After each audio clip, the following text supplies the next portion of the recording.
semuanya dikuasai oleh perusahaan-perusahaan besar. Perusahaan besar. Minyak goreng ini. Ya. Nasional ya? Ya, swasta. Tapi dia sudah terikat kontrak dengan luar. Luar sana. Nah, makanya perlu kita pertanyakan di mana peran dari BUMN.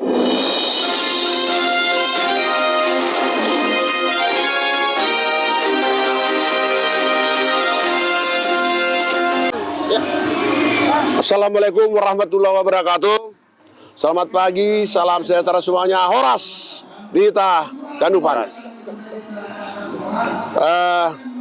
Parjolo Pasat, Jolo Tinir Tip Sanggara Sabain Hururuan, Jolo Sinukun Marga Asa Binoto Partuturan.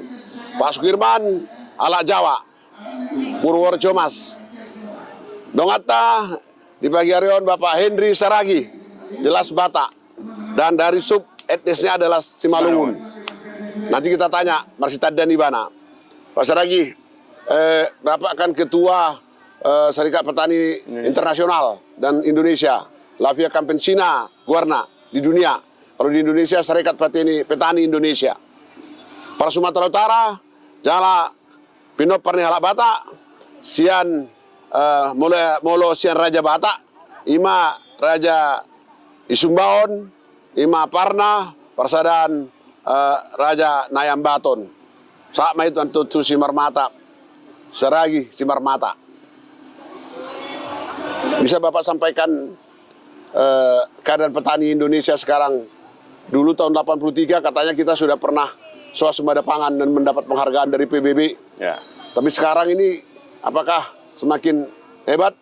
Ya, tapi apapun namanya 2 tahun kita COVID, sektor pertanian tumbuh 21%, ya, apalagi harga-harga perkebunan menjadi naik. Apa yang bisa Bapak sampaikan pelajaran Sianon? Pak Bapak Mejo. Ya, jadi persoalan pertanian di Indonesia ini sudah bahagian dari persoalan global.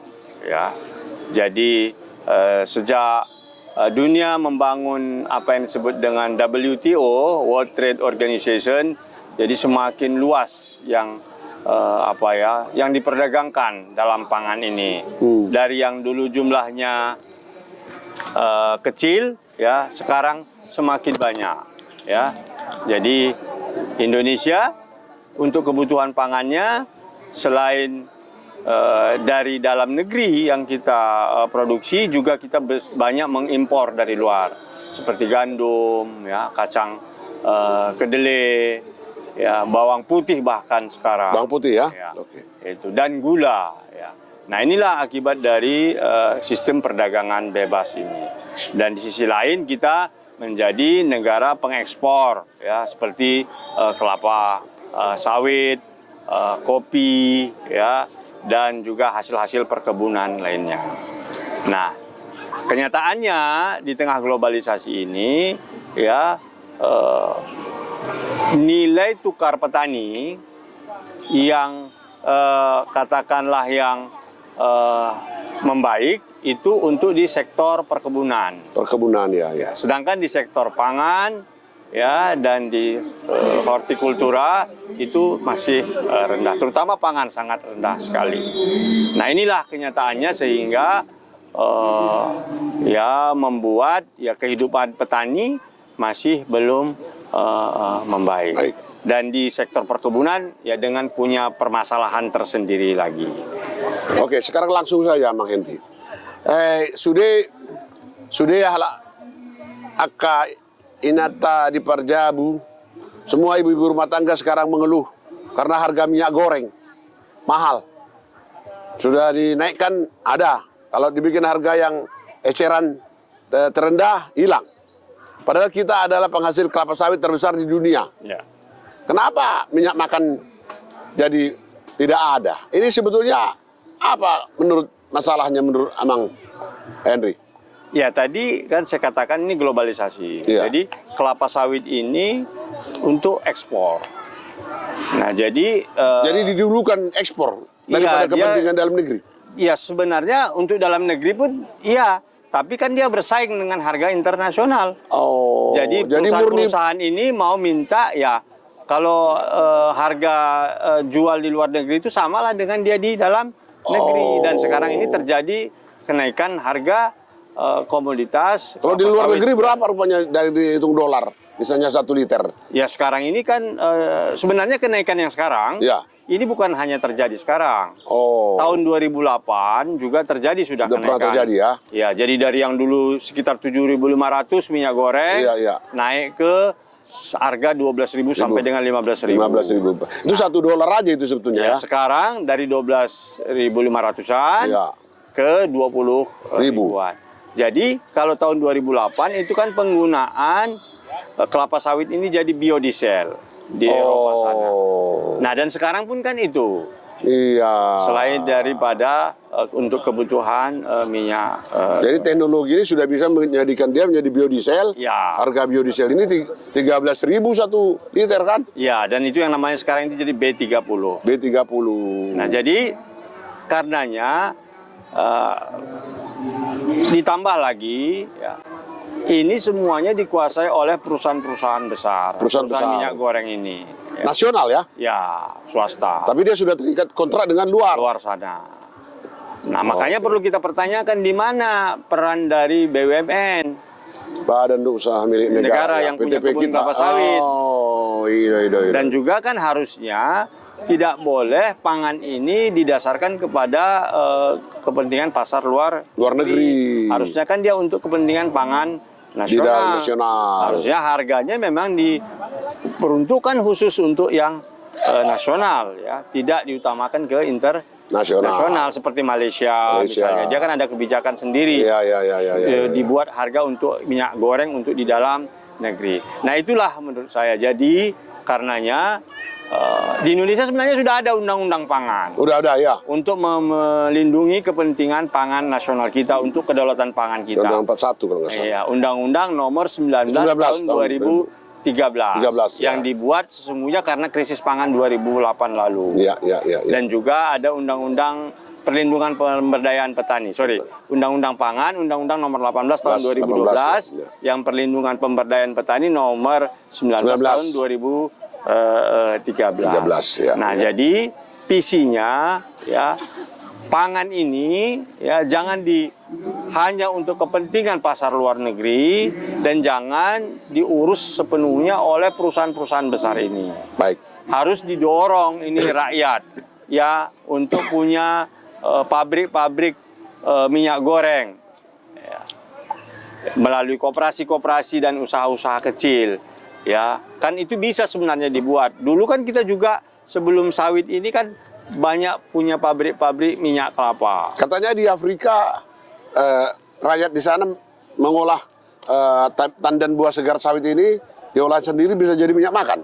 Memang betul itu? Betul, seperti halnya kita kelapa, santan kelapa nyiur, gitu kan. Jadi kita peras, parut kelapa itu, ya kita masak jadi gulai. Di sana juga gitu, kulit sawit itu diperas, ya dibikin jadi bahan makanan, jadi santan, jadi sumber vitamin bagi mereka. Kayak kita vitamin dari kelapa, makanya bahasa Inggrisnya kan coconut milk kan gitu. Iya, coconut milk ya, coconut milk kelapa ya. Nah, jadi sesungguhnya bisa. Jadi menurut kita supaya ini kelapa sawit ya, pertama jangan terkonsentrasi di tangan perusahaan-perusahaan besar, harus didoronglah ini ke usaha-usaha rakyat ya, sejak dia tanamannya dan juga kepada industrinya. Saya baru pulang dari Padang Lawas Utara, Pak Henry, dan juga dari Labuan Batu Selatan. Di sana masih banyak koperasi petani tanaman kelapa sawit. Ya. Tapi mereka bertanya, di mana bisa didapatkan mesin yang kira-kira untuk kelas kelompok KUD gitu, untuk bisa mengolah minyak sawit menjadi minyak makan. Ya, ini yang saya pikir sesungguhnya harusnya pusat-pusat riset ya, apakah RISPA, universitas ataupun pusat-pusat riset teknologi dari pemerintah harus menyiapkan ini. Nah, ini yang menurut saya justru tidak berkembang ya. Jadi alat-alat produksi ini yang dikembangkan justru yang skala menengah dan skala raksasa ya, bukan skala mini ya. Dan menurut saya kita bisa harusnya memproduksi itu ataupun membeli dari luar alat mesinnya. Seperti halnya kopi dan coklat. Dulu kan orang membayangkan kalau makan coklat, ya apakah bubuk maupun yang sudah jadi itu, batangan, itu kan harus beli dari Swiss atau dari Brussels Nah sekarang kan di Aceh juga sudah ada, di Sumatera Utara sudah ada, Sumatera Barat, Jogja, bahkan di Jember, kualitasnya bagus kan, di Jember bagus sekali. Itu sebagainya. Kayak KitKat itu kan? Gitu. Kopi juga begitu. Dulu orang kan terpikir kalau minum kopi harus industri besar. Nah, sekarang kan tidak, udah industri semua orang jadi barista. Nah, demikian juga untuk minyak goreng ini. Dulu kan di banyak tempat bisa buat minyak goreng dari kelapa.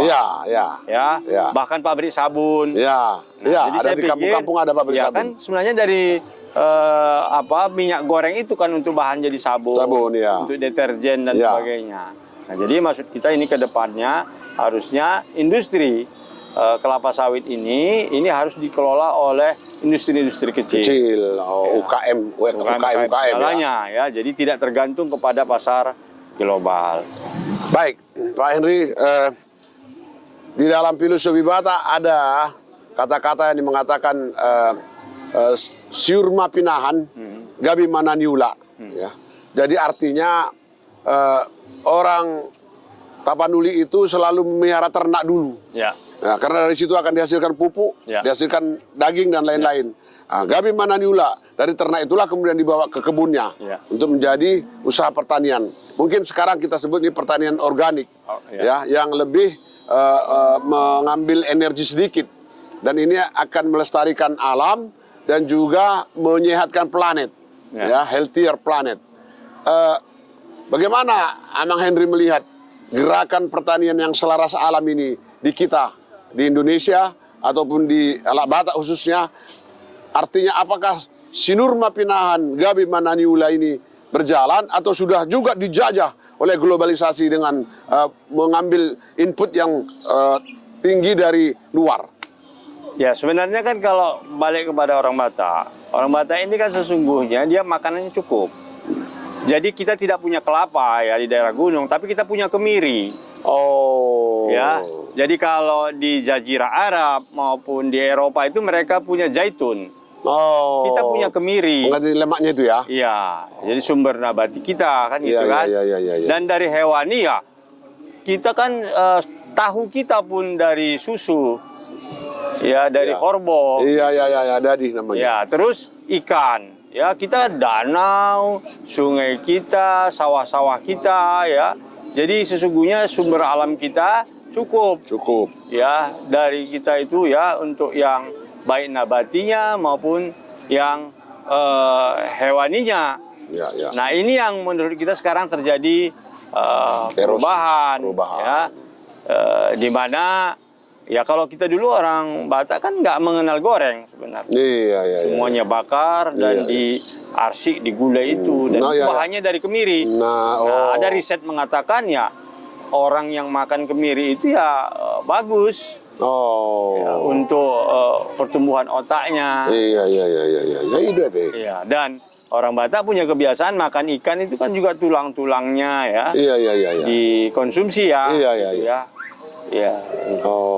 Ada bagian-bagian ikan itu yang dimakan kan. Nah, dan ternyata rupanya kan ikan itu yang terbaik juga adalah di bagian tulangnya. Omeganya di situ. Iya, omega di situ. Jadi orang Batak banyak makan kemiri, makan ikan, ya, dan susu sebenarnya ini yang sekarang sudah agak susu di horbo tertinggal.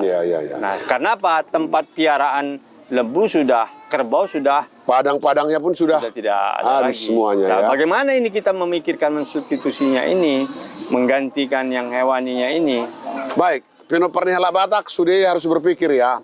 Madik dikma gabiri hasianina kan, saya madik dikma tubonana. Jadi apa namanya? Ini kan potongan lagu kan tentang gabiri. Kita jarang membicarakan gambiri seperti seolah-olah kemiri ini anak tiri. Ya, jarang kita bicara. Padahal ini yang barangkali tanpa disadari oleh orang Batak, inilah tanaman endemik yang ada di seputaran Batak. Di Tautoba itu gambiri sudah.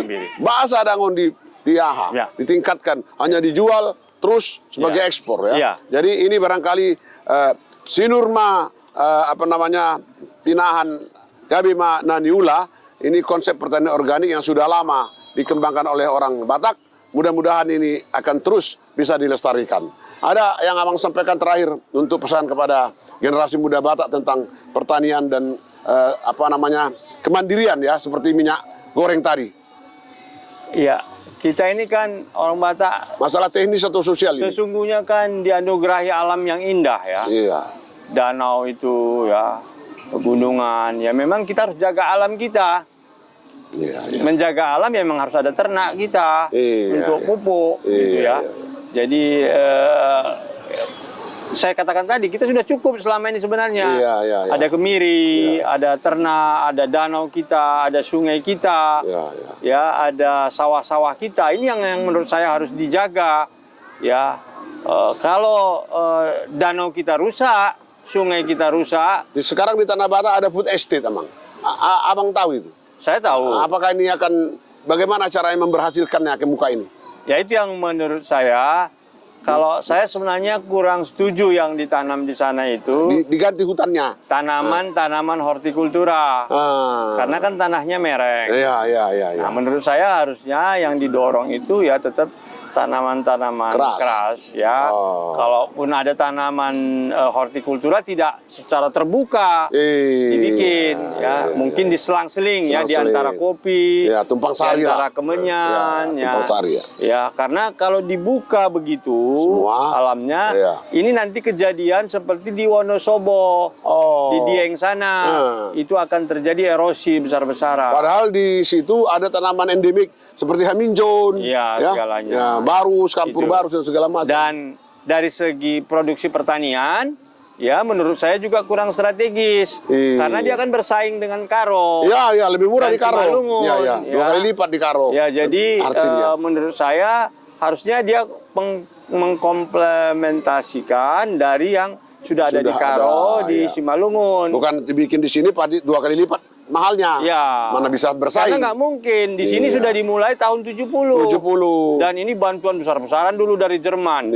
Dari GTZ, ada koperasi besar. Di sini bisa 19 ton, di sini 5 ton. Nggak usah lah kita, malulah kita ungkap itu lagi kan. Jadi kalau menurut saya, sebelum ini kadung dibuka lebar-lebar, ya ditinjau kembali lagi. Tinjau kembali lagi. Saya lebih bagus kita arahkan di sini bangun ternak. Ya, tanaman-tanaman yang cocok yang tidak membuka hutan. Tutupan hutan semuanya. Supaya ekologis. Kopi kita kan bagus. Kopi hutan. Bagus ya. Sudah terbaik. Terbagus. Kopi Lintong udah terkenal ya. Sudah terkenal. Tadi kemiri tadi kan mungkin perlu ada riset-riset ya. Orang di Indonesia sekarang beli minyak zaitun ya. Tapi kan orang nggak tahu ada minyak, harusnya bisa dari minyak kemiri. Ya. Oke. Jadi tuh hamu amang aka pino perhala Batak sudah. Tadi penutup dari Amang Henry Saragi, harus dijaga alam ini. Dalam soal food estate harus ditinjau kembali sebetulnya.